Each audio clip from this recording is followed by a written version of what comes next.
2024 लोकसभा चुनाव को लेकर राष्ट्रीय जनता दल बहुत ही संजीदा है। राष्ट्रीय जनता दल के प्रवक्ता एजाज अहमद बड़ी बातें बोल रहे हैं। देखिए इस वीडियो में एजाज क्या बोल रहे हैं।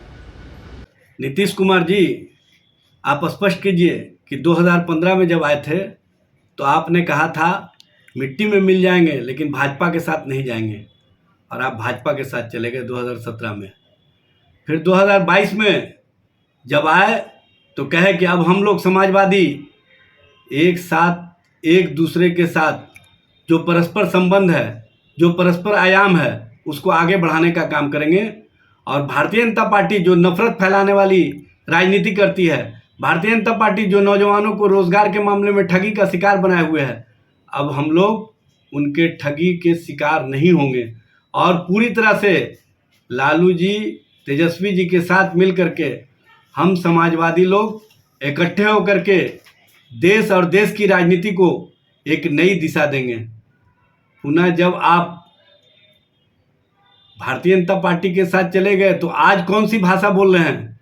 नीतीश जी, आप अपनी बात पर नहीं टिके रहते हैं। आप अपने आप को कहाँ पर ले गए हैं, ये आपके जिस तरह से बोली आता है और जिस तरह से आप भाषा का इस्तेमाल करते हैं, ये स्पष्ट करता है कि आप सत्ता के लिए, स्वार्थ के लिए, अपने आप को बचाए रखने के लिए, अपने आप को बनाए रखने के लिए किसी हद तक जा सकते हैं।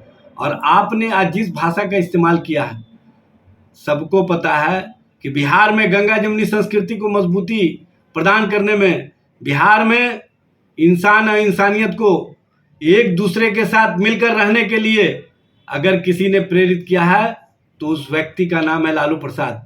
जब पूरा देश आडवाणी के राम रथ के बाद जल रहा था तो लालू प्रसाद जी ने लोगों से आह्वान किया था, ऐ लोगों, इंसान और इंसानियत को बचाने के लिए आगे आने होगा।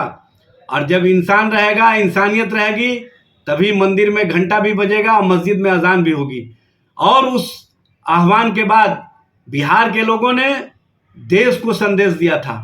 और लालू प्रसाद जी जो गंगा जमुनी संस्कृति के प्रतीक हैं, जो इंसान और इंसानियत के प्रतीक हैं, उनके सामने तो आप कहीं है ही नहीं है। और ऐसे भी बिहार की जनता, बिहार का आवाम आपके दोहरी राजनीति, दोहरी सोच और आपने जो रोजगार और नौकरी परक राजनीति वाली सरकार को साजिश के तहत समाप्त करके नफरत, धर्म और भरम की राजनीति की ओर बिहार को ले जाने का काम किया है, ये स्पष्ट करता है कि आप कहाँ पर राजनीति और राजनीति को ले जाना चाहते हैं। और आपने जिस भाषा का आज इस्तेमाल किया है, ये बात समझ लीजिए कि मुल्क और मुल्क का एक एक आवाम, मुल्क का मुसलमान पूरी तरह से गंगा जमुनी संस्कृति को मजबूती प्रदान करने में, इंसान और इंसानियत की जो राजनीति है उसको आगे बढ़ाने में हमेशा एकजुटता के साथ